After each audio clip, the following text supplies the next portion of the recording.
So we have some important news in the current efforts to remove suppressors and short-barreled rifles from the NFA nationwide. There currently are multiple lawsuits which aim to remove the remaining restrictions based on the new $0 tax on NFA items. But now Democrats have responded and they've introduced a new bill aiming to increase the NFA tax to essentially absurd levels. They're trying to increase the dollar amount to where essentially the average American can no longer purchase NFA items. So let's talk about what is happening now with this critical bill. Now, before we jump into this video, if you guys want to support the channel, one of the best ways to do that is simply to subscribe. Also, you can click the notification bell and turn on all notifications because that helps to ensure that you get these videos once I release them. So as I mentioned in the intro, in this video, we need to talk about what is happening right now in response to the Big Beautiful Bill and the $0 NFA tax that was passed through that effort. As you all may know, and you probably know by now, through the Big Beautiful Bill, we got a reduction of the NFA tax, and the tax was reduced from $200 all the way to $0 per tax stamp. Based on that change, multiple 2A organizations are actually moving to finish the job. They aim to remove all of the remaining NFA restrictions, and they're using the $0 tax as a way to leverage that and potentially get this win. You have lawsuits like those filed by GOA, FRAC, Silencer Shop, and that lawsuit is also joined by 15 states. Those organizations in the 15 states are suing the ATF, and they're trying to get rid of all of the remaining NFA restrictions. In fact, this coalition of 2A organizations and states have moved to end this lawsuit and the NFA immediately with a motion for summary judgment. But now Democrats have responded to all of this. They've responded to the lawsuits and the $0 tax change, and they have now introduced a new bill which aims to amend the NFA through the same appropriations process and increase the NFA tax to $4,709 per stamp. Senator Chris Murphy has introduced a new amendment that would massively increase the NFA tax to levels we've essentially never seen before. Murphy's amendment to the fiscal year 2026 appropriations bill would raise the NFA transfer tax from $0 to $4,709 per firearm. It then also raises the making tax to $4,709 and even imposes a new $55 tax where there previously was no tax on those items. This is not inflation adjustment like they are claiming. This is not just a simply, administration efforts. This is a deliberate attempt to price Americans out of exercising constitutional rights and to essentially resurrect the very taxing power that was removed last year and is now one of the big arguments in these NFA lawsuits. In that context of the active lawsuits really matters for this effort. Right now you have groups like GOA, Silencer Shop, and all those states like I mentioned, who are arguing that once Congress set the NFA tax to zero, the constitutional justification for the entire NFA framework now collapses, and there is no longer a valid basis for all of the remaining restrictions. The Trump DOJ under Pam Bondi is still currently defending the NFA anyway. They're claiming that it still survives under the taxing power, it survives under the Commerce Clause, and even also under the Second Amendment. But Murphy's amendment gives away really what the whole game in this effort is. If the NFA were still on solid constitutional footing with a tax potentially, at least that's what they're claiming, there would be no need to suddenly kind of jack up the tax to nearly $5,000 per item. If there was still a valid constitutional basis for the NFA, even though there is no tax, they wouldn't need to increase it all the way to $5,000.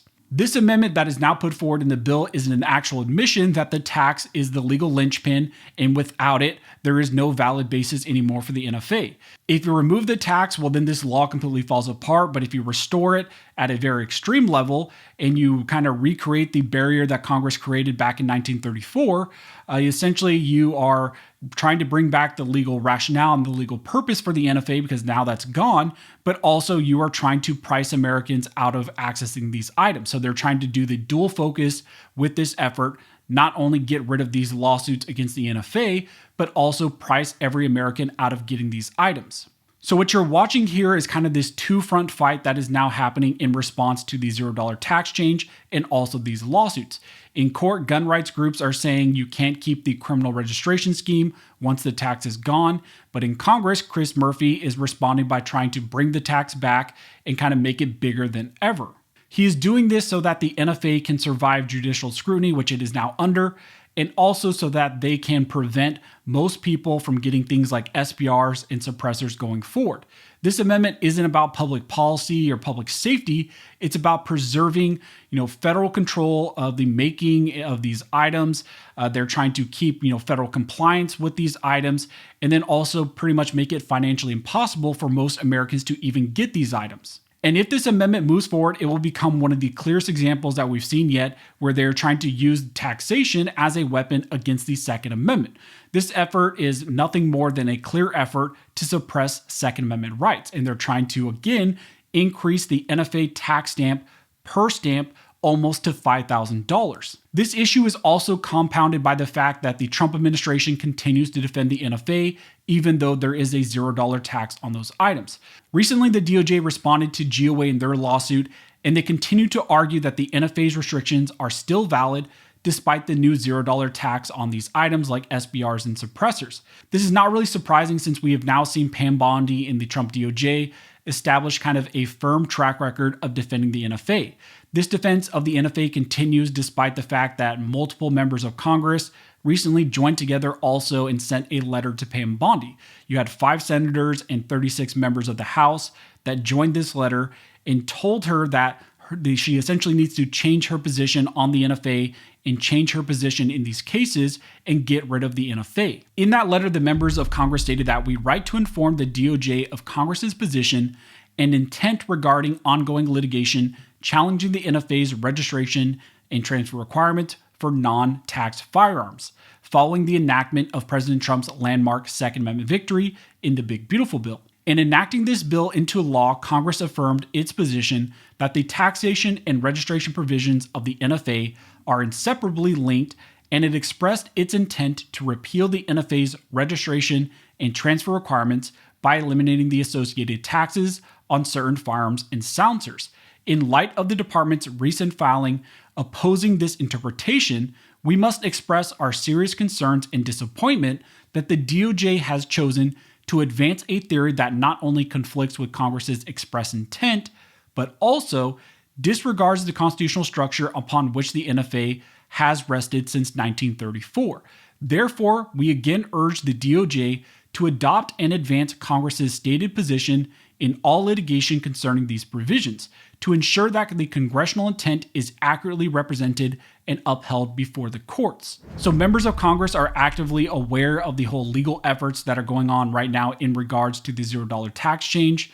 Members in Congress are on our side pushing Pam Bondi to change her position in these NFA lawsuits, but also on the other side, you have Democrats in Congress who are now taking a completely different route, and they're trying to undermine all of these lawsuits.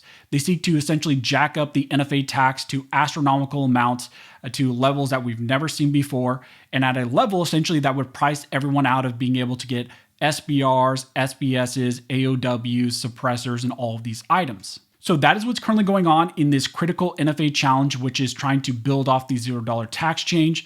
Democrats are kind of up to their old tricks, and we'll need to keep a close eye on this effort by the Democrats to make sure that the NFA tax is not increased through the next appropriations effort, that this doesn't get momentum, and that they don't jack the NFA up to a price where essentially no one will ever be able to get these items going forward. So that's what's currently going on. As we get more information, as it develops more, I will let you guys know. If you like this video and you would like to support the channel, one of the best ways to do that is simply to like, comment, and subscribe. All of those things help to fuel the algorithm or Al Gore's rhythm. It adds fuel to his jet and tells the YouTube algorithm that you appreciate this type of 2A content and it should share it to more people. But as always, thank you so much for all of your support. And never forget, this nation was built by armed scholars, and this nation will be maintained by armed scholars.